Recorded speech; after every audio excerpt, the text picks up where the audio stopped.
Denise. Hey, Jean. It's a beautiful Hey, day. it is. As we dive deeper into this month's topic, we're still talking about the importance of self-care and reaching your personal goals. But also, you're going to take it a step deeper and talk about setting and achieving those personal goals.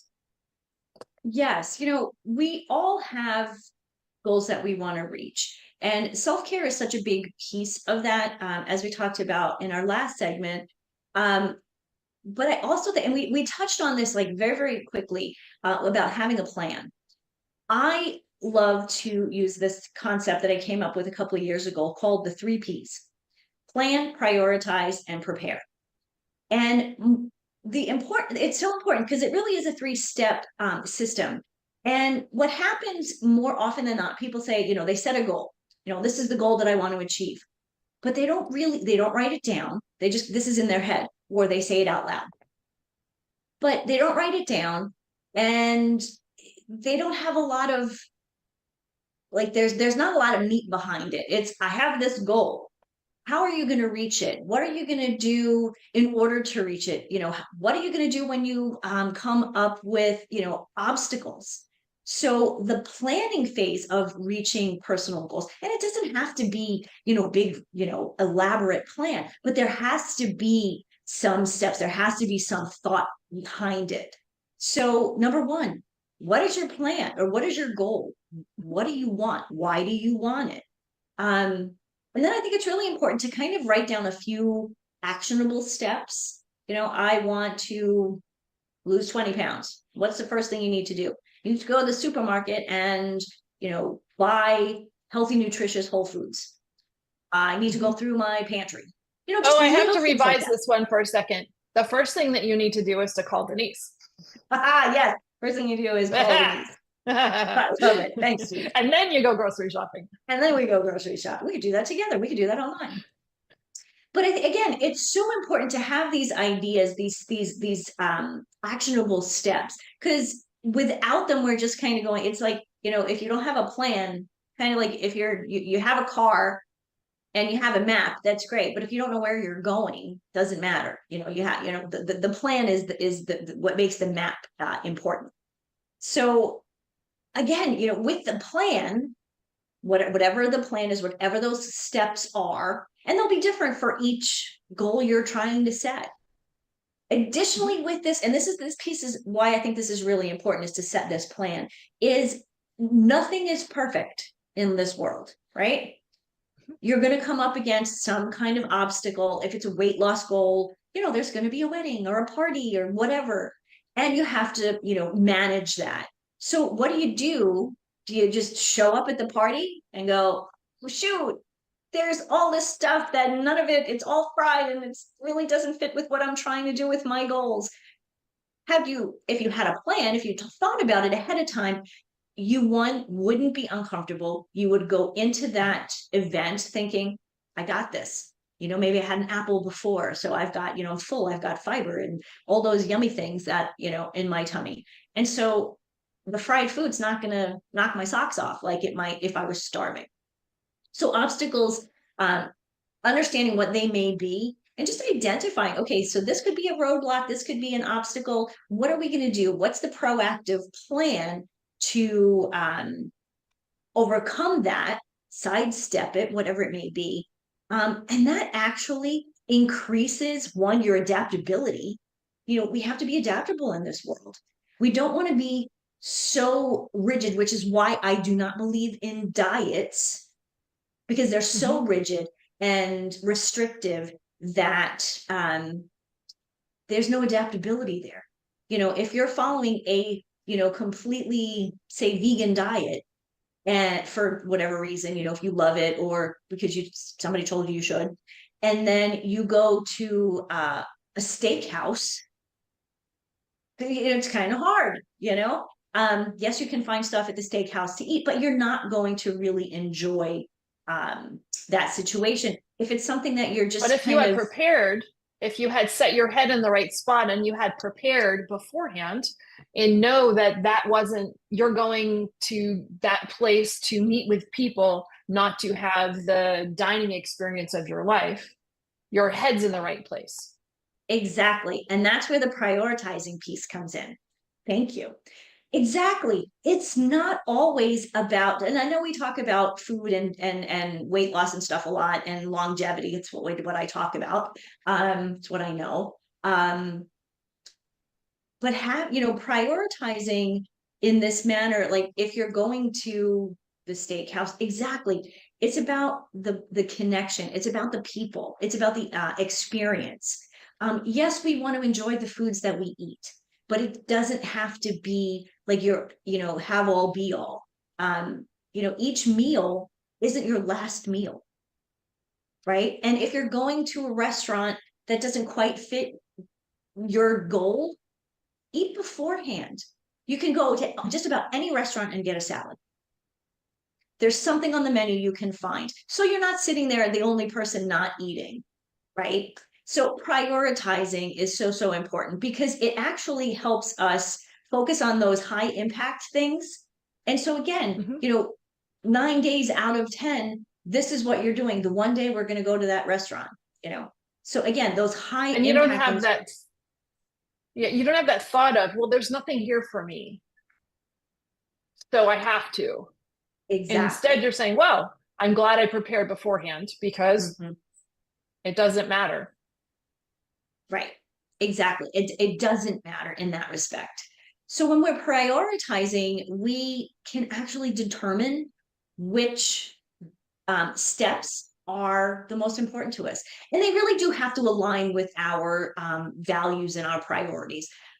Obviously, that's something that, when you're coming up with when you have a goal, it has to align with who you are. For me, I know my limitations. A goal for me would not be, swimming, an Ironman. Okay, that would not be it. I could do the run part, I could do the bike part. I'm not getting into ocean with sharks. Sorry, I've seen this not happening. So again, that would not be a goal for me. So it does have to align with who you are and what your priorities If we had more time, I'd love to play around with that one a little bit. Well, that'll be another conversation. Never mind. The ocean part. And again, this is something, this is long term. When, I think it's so important to remember that when we're prioritizing our personal goals, this is something that, is long term. It's not one of these things you don't want to have to check the box. Oh, I did that and you're done. Most personal goals are things that we reach and then we grow on, we build on. And I think that's an important part of when we prioritize things. Again, it keeps us motivated, it keeps us committed. And again, when it comes to managing your calendar, I love calendar management. When you're prioritized, your events are prioritized or your tasks are prioritized, you're not stressed out because you plot them on your calendar. I love to plot things on the calendar. And you're not overwhelmed because it's there. The task. And maybe you're doing a task a day. Maybe you're doing a task a month or a week. Once it's on the calendar, you've prioritized it. You've prioritized it in your day. You've prioritized it in your heart and in your mind. So, and it's not a surprise. Exactly. And it's not, oh, shoot, how am I going to fit that in? And so the last step of this is preparing. And people always say to me, well, shouldn't you be doing that before? No, you have to have the plan. What is the plan? What is it that you want? Then you need to kind of prioritize, okay, this is more important than this. But then the preparation piece, this is really important. And people forget this all the time. Do you have the necessary skills and knowledge to reach that goal? Do you need to take a class? Do you need some additional education? Do you need a trainer? Do you need to work with a coach? What type of skills do you have? And who do you need or what do you need help on to help build onto that? Because without that, all the planning and prioritizing in the world goes out the window if you're not prepared to do it, whether physically, mentally, or emotionally. The other piece two other pieces of the preparation, and I think this part is really important, is building that supportive environment. And this is, again, where, we talk about connection quite a bit throughout our conversations. And this is where the connection can really help. Whether that supportive environment is your best friend, your spouse, joining like a track team or a running team or a pickleball team, whatever it may be. Surrounding yourself with people who are going to encourage you and support you is so important. We do it with our professional lives. We seek mentors. We have accountability partners in our businesses. Why can't we do that with our personal goals? We absolutely can. And that to me is such a big piece of self-care, because you're connecting to people. You're looking for support, and that helps you mentally and emotionally. And sometimes when it comes to self-care, that's what we need. We need that support. We need someone to say, be our cheerleader and be like, yes, you can do this. Yeah, that's self-care. Yeah, having that supportive environment. I think that last point is probably the most important of all of them, because creating that community or that team of people or that will help you hold accountable. But what's actually happening is, yes, they're encouraging you, but what happens too that you don't realize is that you're encouraging them. And your success or your consistent application of whatever you're doing is actually going to positively affect them as well as you. So it is a full circle of support. I absolutely agree. And so important. And in this day and age, we spend so much time alone, whether, we're in our offices, we're doing lots of Zoom calls. That type of connection, that type of support is so important and so useful. Always has been, but I think in this day and age, it is so important that we seek that out. And I guess the last thing I would just say when it comes to that preparation is to establish those routines and habits. And again, that's kind of where that calendar management comes in. What is the routine? I get up in the morning, I start my workout at 7:30, most mornings. The mornings that I know I have something before 10 a.m., then I move my workout to a different time of the day. So those are things that, one, self-care, absolutely, because you're getting in your workout or your relaxation time, whatever it may be. And then easily after a while, those, routines become habit, and things and they become a much non-negotiable because it is Absolutely. what you need. They do.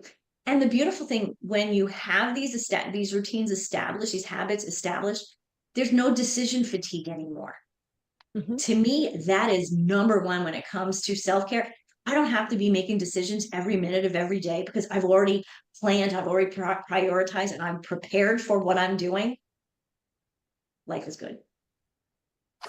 Thank you, Denise. Plan, prioritize, prepare. For self-care. Hello, everyone. This is Jean Gallagher, Discover Rising Tides, and I want to just take a moment to talk about my friend, Denise Stegall. I am honored to call her as a friend, and I'm so grateful that she gives us her insight during our shows, each show, and talks about healthy living, eating real food. You hear Denise say, eat real food a lot. Well, she means it, and she knows what she's talking about. She is an amazing healthy living coach, curator at Living Healthy List. And if you ever have any questions about what is real food, why does it matter, how does that apply to me, how do I change, what do I need to do, how do I even create a healthy living shopping list, make sure that you call her. She is your healthy living coach, and you can find her at healthylivinglist.com. Hello, everyone, and welcome to Discover Rising Tides, How the Outside Makes the Inside Better. My name is Jean Gallagher, and I'm really excited to introduce our guest today, Barbara Wainwright. Hi, Barbara. Hi. How are you? I'm so great. Thank you very much for asking. I'm delighted to be here. Oh, I'm so excited to talk with you too. And so before we get started, can you give everybody a little bit of your bio, and then we'll jump in? Sure. I'll just give the recent update because I got a lot of years here. So Yeah, and then we'll dive into the other stuff. okay. So I have been training and certifying life coaches since 2006. It is my passion. And over the years that I've been doing this, I have got 3 books out on Amazon about coaching. I've got a couple free downloads on my website about coaching. And like I said, I've trained over 6,000 coaches. So clearly I have a passion for it. I love what I do. I feel so honored to meet the most amazing people that want to turn around and help other people. It's a wonderful, I'll say a wonderful gig. So yeah, I definitely want to dive into that. But before we get there, let's talk about what happened before 2006, because the trajectory it's different. So what were you doing prior to, and what led you to where you are now? Oh my gosh. So before I got into coaching, I didn't even know coaching existed before I started in 2005. So what happened was I was in the software development industry, and I was developing software, designing systems, writing code. So definitely consider myself a computer geek. And I love doing that because it's like puzzle solving. So you get to, figure out how to make things work. I just really loved it. However, for about 10 years while I was doing that, I knew there was something else calling me. I knew that I was supposed to be doing something else. I didn't know what it was. Clearly, I didn't even know coaching existed. So I started, voraciously reading books, going to seminars, taking different certifications in different avenues. Like I became a certified spiritual counselor, and I mean, just all kinds of things to personal development. Like, what is it that I'm supposed to be doing? And I get it, and I do it, and I practice it for a little while, and I go, that's not it. That's not it. That's not it. And then one day, this was in 2005, I was at my computer because I was always at my computer, and I stumbled on coaching, and I went, I think this might be it. And so I got really involved. I went and got trained up in Canada, and I just like, yes, this is what I meant to do. And a year later, I was like, okay, we need a system of coaching because I'm a geek and I do systems. So if we have a system of coaching, then we can teach people how to coach and do it. Like if you go with one organization, they want you to do 120 hours of training. I'm like, coaching, we're asking questions. This isn't hard. So I don't understand 120 hours of learning to ask questions. So I developed a system. The system's been proven to work over the years. And it's, what I love to do now is teach people how to use the system to help people have a transformation and get to live a life that they love. So that puzzle solving in your geek world, yes, really converted to puzzle solving, coming into the coaching arena and saying, this is great, but there's something that's missing and it doesn't make sense. And how do I fix it? That was exactly my thinking. It's like, okay, something's off. It doesn't, not adding up.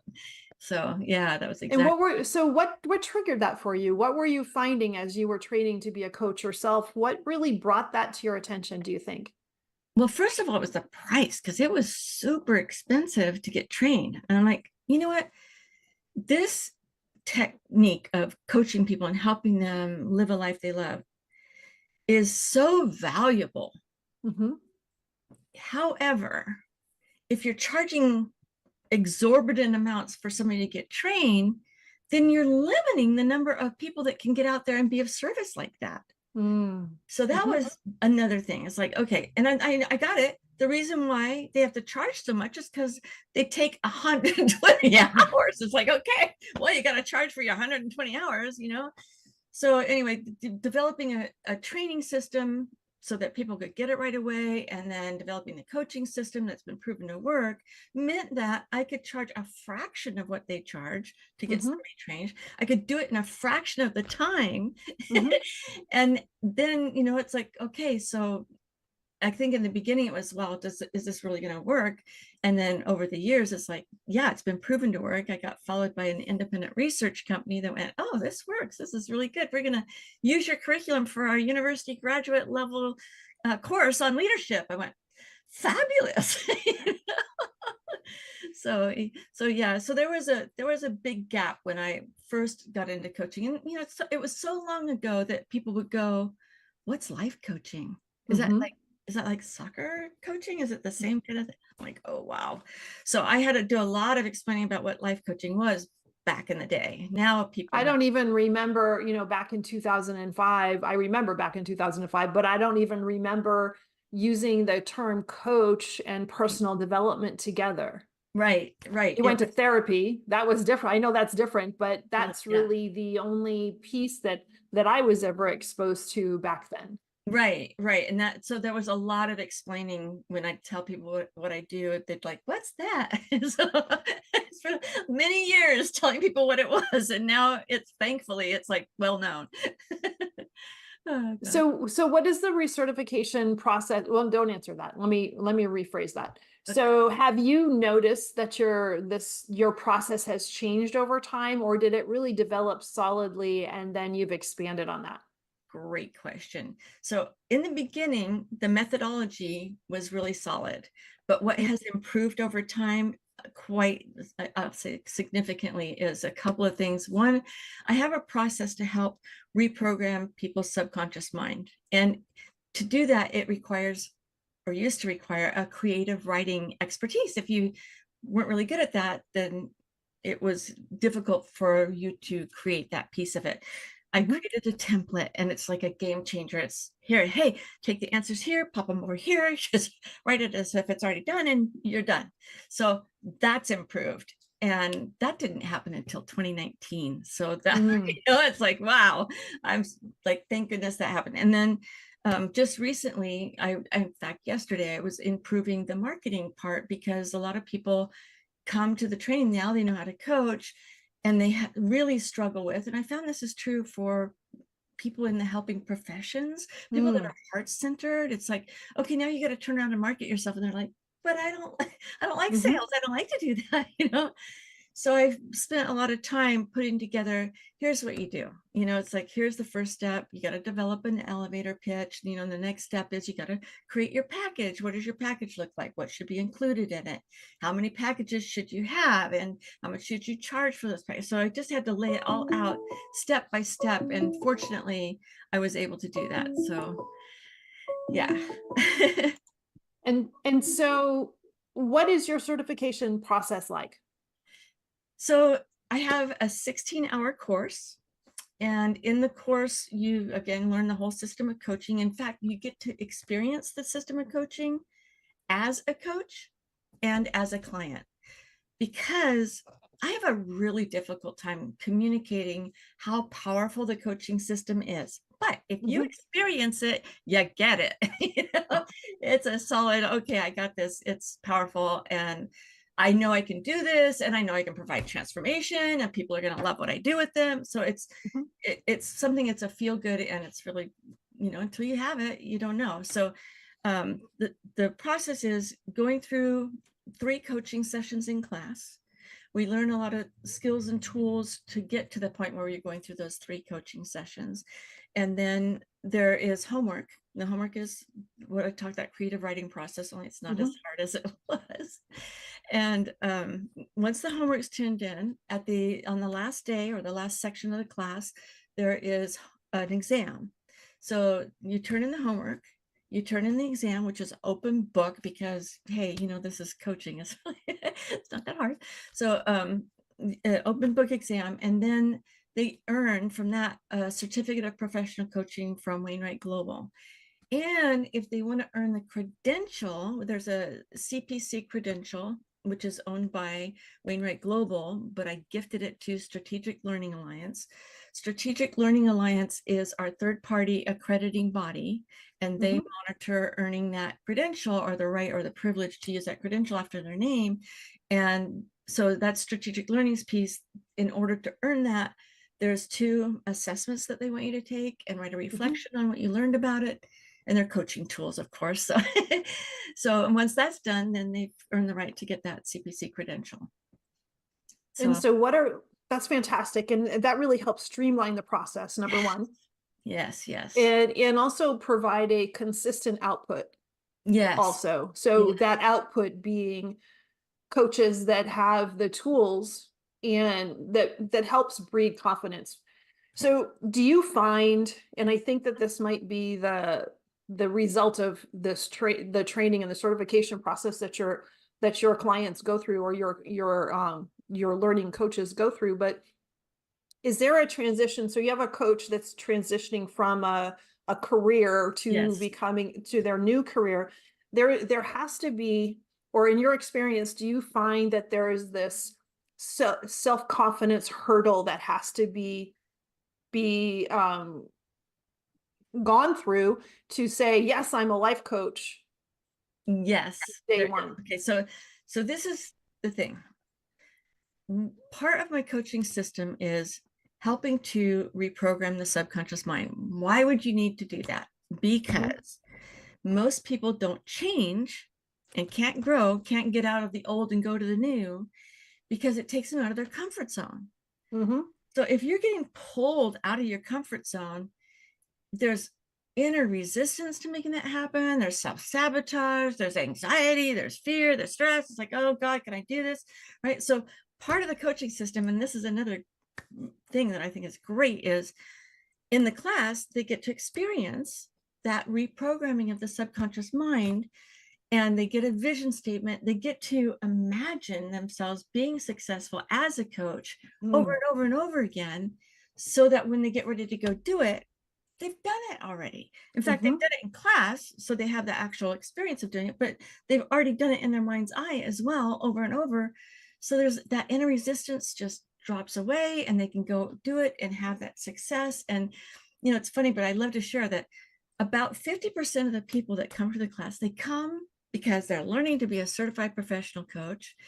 And in their vision statement, where they're telling us what they want to do over the next year, half the time it's not, I want to build this amazing coaching business, which is always like, wow, okay. Half the time it is, but half the time it's not. You know, half the time it's, wow, what I really want to do is travel, or I really want to write a book. I've had this book in my, so it's, you know, you don't know what's going to happen. It's very interesting. I think that a lot of times we're just so busy doing our daily thing, the daily grind.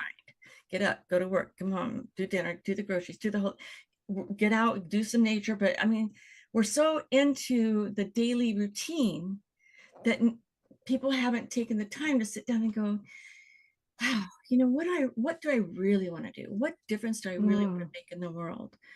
You know, 5 years from now, what do I want to say that I've accomplished? And when we get them in class and we say, you know, first, you know, take a deep breath. And I just want you to take a minute and go into your heart and, you know, answer the question, what is it that you really want to experience in terms of your professional career? And then what they come up with is, you know, a lot of different things. Like I said, half the time it's not, well, I want to build this great coaching business. So it's very interesting. Coaching is so interesting because you just never know where the client, it's all a client-based business, but you never know where the client is going to lead you on that journey. Wow, that's amazing. And going through that self-transformation is going to make them a stronger coach, but also it might redirect their focus totally differently than they originally thought. Yes, exactly. I had a gal last weekend. She wants to work with young women who have 5 years of business so that she can help them advance their career.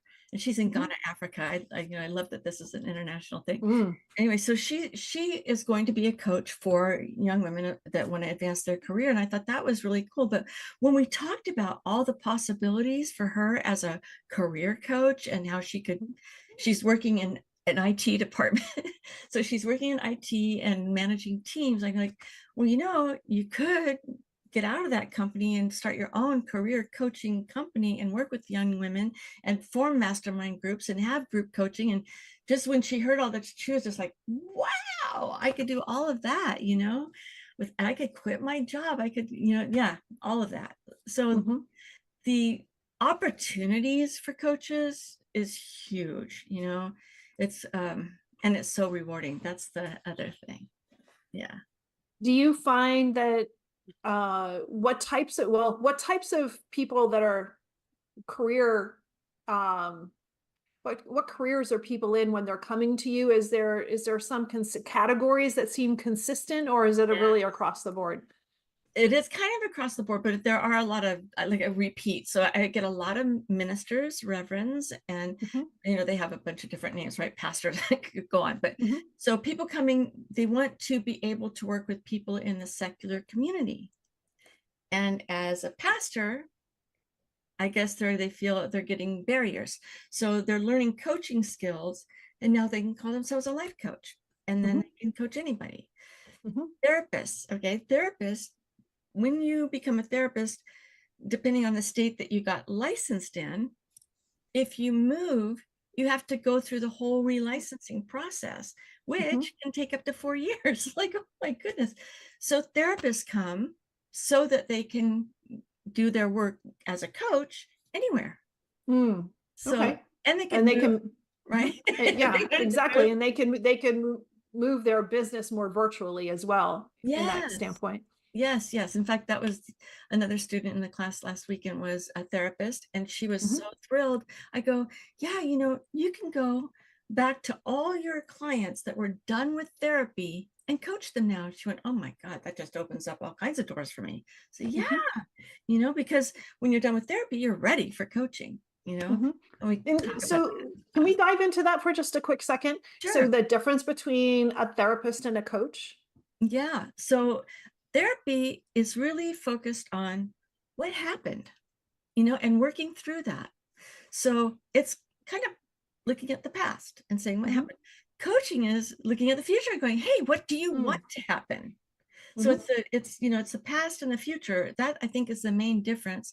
In therapy, you're going to be providing coping skills too as a therapist. It's not, we don't do that as a coach. We're just really, how can we keep you motivated to do what it is that's in your heart to do? I like that, the forward thinking process and the help that comes along with that. Yeah. It's very, very rewarding is all I got to say about that. So that's ministers and therapists. And then another group that comes are people that are, I'll say, metaphysical, spiritual healers, because they want to add a new tool to their belt. So now they can be a Reiki master, and they can also do life coaching. So that's another group. And I think the last group that I have coming is really people that are transitioning. They've done their years in corporate. They don't want to retire and do nothing. They want to retire and make a difference. So they come and learn the skills of coaching. So now they can use let me think about it. You've done how many years of service? So much experience. You have all that wisdom, all that experience, that wealth of knowledge, and to just go, okay, I'm going to go sit at home or go out walking the mountains for the next 5 years and not talk to anybody. It's like, no, you want to make a difference in the world. I think it's like, that was really neat. I gave my 25 years or whatever it was to corporate. I'm ready to go in another direction, make a difference in the world, and maybe help somebody that was just like me 40 years ago or whatever, 30 years ago. Now I can help them and give them hot tips so they can advance much faster than I did, because I didn't have that person in my life. That's interesting. And so is life coaching really a broad term? It is. Okay. Very broad. How do you delineate that? Because I have coaches that are coaching in over 52 coaching niches, because I'm teaching a system which can be applied to whatever genre of coaching you want to do. So let's say somebody wanted to be coached on their health. So the focus would be on health, instead of like life coaching would be, what do you want to do professionally, financially, in your relationships, and your health and wellness and your spirituality. It would be like everything combined. But if you were just wanting to lose 100 pounds, I mean, that's a significant objective. I'll say it's not something that's going to happen overnight, and you are going to need to keep motivated, because that's a big It's deal. a process. Yeah, it's a very much of a roller coaster process. Right. So you want a coach to keep you accountable, to keep you inspired, to keep you moving forward. And, getting that vision statement like we teach, having them see themselves with the weight loss and see themselves having more energy and, feeling better and looking in the mirror and going, yeah, all of that. So that would be considered health coaching. And there's health coaching, there's financial coaching, career coaching, there's recovery coaching. So people that have experience with addiction. Now, I'd say we're not there to help them get clean and sober, but once they're clean and sober, hey, we can help you stay there and live a life that you absolutely love. It. I really enjoy working with people that have struggled with that, or like, okay, I'm over it, I'm ready to move on.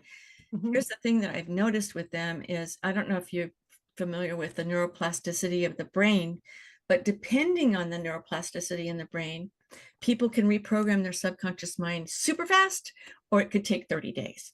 And the people that seem to be in recovery seem to have really good neuroplasticity, where you help them with it, read the vision statement to them that one day, the next thing you know, they're on fire and doing exactly what they said they wanted to do when they were telling us what it was in their heart. It's like brilliant. It's so brilliant.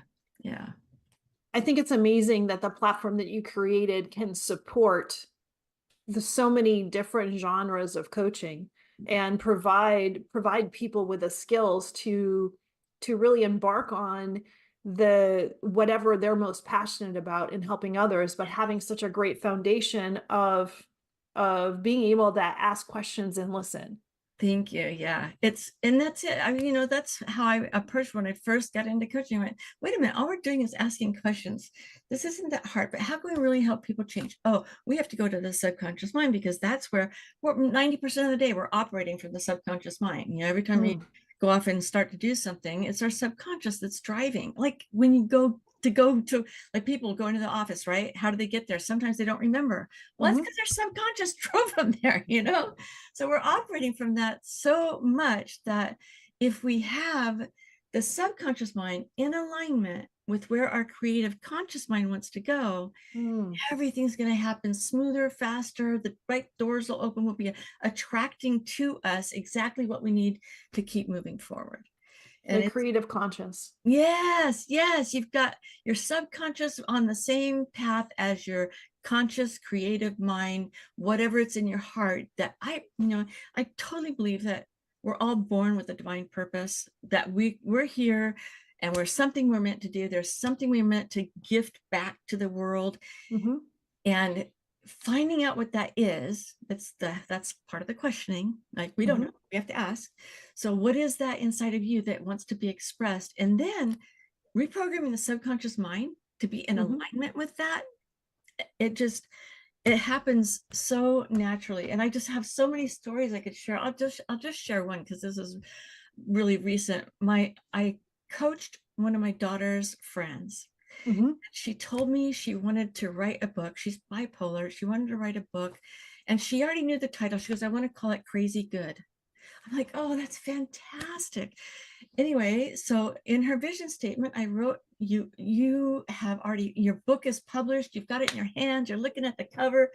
And a couple days ago, I was on Facebook, and there it is. She changed her cover photo to be her book and the box. She just received her box of books. So she wrote it, fantastic. got it published, and there it is. I'm like, that is so brilliant. That's the kind of stuff that just fires me up and makes me love what I do. I get to see people accomplishing what they thought was a dream. They didn't know they could really do it. Sure. And then there it is. That's amazing. It's amazing. And that's empowering too, for both of you. Yes. I mean, yeah, I probably get as much endorphin kickoff as they do. And so there's many different ways that your certification program has been used. Is that right? Well, yeah, it's been used for, I'd say, just for people that want to be coaches, but they're using it to coach in whatever genre they're passionate about. And so there's over 50 coaching niches that they're off in, and it's like academic coaching. I mean, it's just, the list goes on. Yeah. And you talked about the leadership training though. So tell me about that. Okay, so that's how the curriculum got accredited at the university graduate level. It was through Seattle Pacific University. I flew up to Seattle, and well, first they had to get the curriculum accredited. That happened. And then I flew up to Seattle and I taught employees at Boeing. And there were some other groups that I went up there several times. So other groups that came from Starbucks and Amazon and that kind of thing. Because gosh, Seattle's just a hotbed of burgeoning companies up there, right? So I had the opportunity to teach quite a few people in the human resources departments. I taught the University of Washington. I taught their human resource professionals up there. So yeah, it's been used in a lot of different coaching niches, and the leadership training, the coaching part was part of the leadership training through Seattle Pacific University. So I at this moment don't have a leadership training that I'm I'll say promoting but that is like the next thing that I want to do. It's like, it's funny that you brought that up, because it's like, it's in the back of my mind going, that's my next step. That's what I'm going to do next. But I just haven't gotten there yet. I felt it. Yeah, right. That's going to go on the list. Every time I get something on my it's going to happen list, it happens. And then I got to go, okay, so what's next? And that's it. That's the leadership thing. So. And so your process or your clients are global. Yes. And is it all are in other languages, or? Well, I do have, okay, so originally it's in Iran, right? I think that's how you say it properly. I used to say Iran. I was like, no, it's Iran. That's Iran. So Iran, I have it was translated for them. I think it's Farsi. And then, so I have another gal that teaches that. Of course, I can't even say the name of the country. And then I have it in Spanish, and I have a couple of women that are brilliant at teaching it in Spanish because that's their primary language. And then it was also translated into Russian. So, oh wow, a few languages there. Yeah, that's amazing. Yeah. And so could you have imagined that this would be where things would land?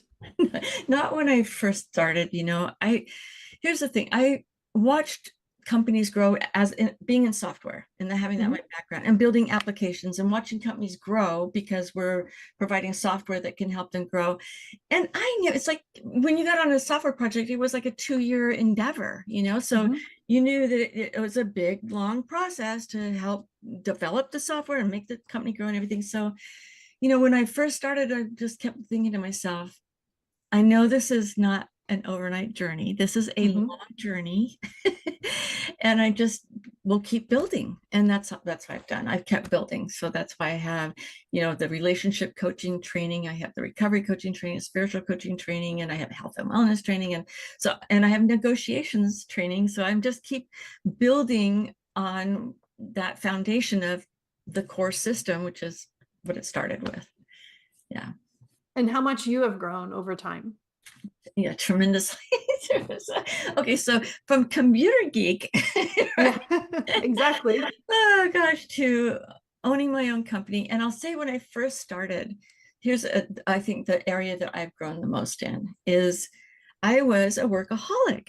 I put in, as a consultant, I was working 80-hour weeks sometimes. And then I started building my own company, and I was still in that workaholic mode. So I was working 18-hour days. And at some point I went, I'm teaching people how to have a life, and I don't have one. It just doesn't seem right. So I had to put the brakes on, and it becomes the do as I say, not as I do thing, right? don't do what I'm doing, because it's really terrible. I don't have a life. So I put the brakes on the advertising. I started working by referral only, which slowed down the number of students that came through. But I started to have a life. And I spent the last, I've been working by referral for 11 years now. Wow. So for 11 years, during that time, I figured out how to have a life. I met my happily forever after. And I am really seriously the happiest I've ever been in my life with my work-life balance. Yeah. And how important that is. So important. I mean, when you're so tunnel vision, like I was just tunnel vision on getting this business going and ramping it up, and we're teaching, and we grew, and we trained like 900 people in 1 year, and just, I had to hire help, and it's just like there was so much going on. Now I look at it and I go, dang, but I'm so glad that I had my aha moment. Mhm. I'm not having a life here. I love that question that I've heard asked, which is, so when you die, or when you're about to die, you're on your deathbed, are you going to say, I wish I'd spent more time at that computer? Mhm. Mhm. Probably not. And so today I'm happy to say that I'm not at my computer all the time like I was. I get to have time with my grandson and my significant other, and I'm living, and I live in Newport Beach, California, which is gorgeous. The Mhm. beaches are gorgeous, the weather's gorgeous, the location is beautiful. I just feel so blessed right now to be having that work-life balance and really enjoying and living life to the fullest, as opposed to being at my computer all day. And what does that look like for you? What is the self-care for you? So the self-care for me is I say, first of all, meditation. I think meditation is really key, because it really helps you get in tune with your body, mind, and spirit. Truly, it helps you calm the mind. It helps you nurture and nourish the spirit. And if you are in a physical need, it will help you heal the body too. That meditation is like so good. So meditation, and then I love getting out for walks, which I'm planning to do very soon.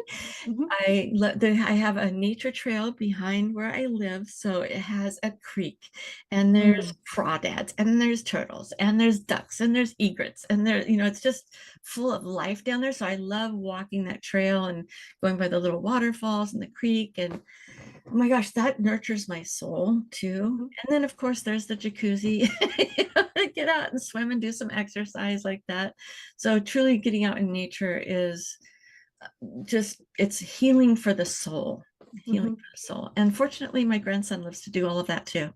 Oh, that's fantastic. That's awesome. So there might even be times when you're just not feeling it, but he's tugging at you. So that changes everything. It does. But It does. Yeah. I think it's so important that as we, as people consider the career that they're in, and what their day or what their week or their month looks like, to be able to step back, as you've talked about, just to personally reassess. Yes. Is this serving me? Yes, it might be serving the paycheck, but is it serving me? And in what can you do to figure out what's going to serve you better so that you can show up for others? Absolutely. And I think there's a fear of taking that leap to going to do something that you're like, I have people that come to class, and the first time they hear their vision statement, because it's everything that they've wanted, everything that's been in their heart, it's everything they've wanted to do, and they hear it and they just cry because they never gave themselves permission to do it. Wow. And they're hearing it and they're like, oh my God, this is me. This is what I'm supposed to be doing. Yes. Give myself permission to go do this. But I think there's that fear that if I take that step, I won't be able to support my family. Or if I take that step, I don't know what my life is going to look like. And, my significant other might not like that if I go do this, So I think there's a lot of fear that holds people back from taking that leap. But here's the thing. I really believe that when we're showing up from that divine purpose place that's in our heart, that we've been gifted. Typically, we've been gifted with some talent, some purpose that we're meant to share with the world. And if you step into that, that's when doors open. The right people show up. The right opportunities come to your doorstep because you said, okay, yes, I'm going to do this. Wow. That's powerful. I think that's where we're going to leave it.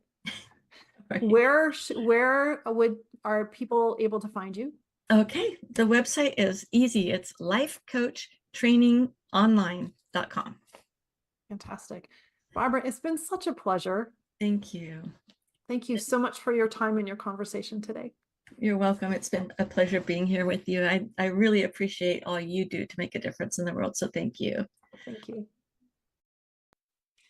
Thank you so much for listening today. Today's show was sponsored by Seaside Solutions, my financial services company. As a business owner, it's easy to be pulled in many different directions, and often taking care of yourself plummets to the bottom of the list. For me, I find myself outside to reground. My time outdoors helps me manage my day more effectively and be more present for my clients. Through this, Discover Rising Tides was born.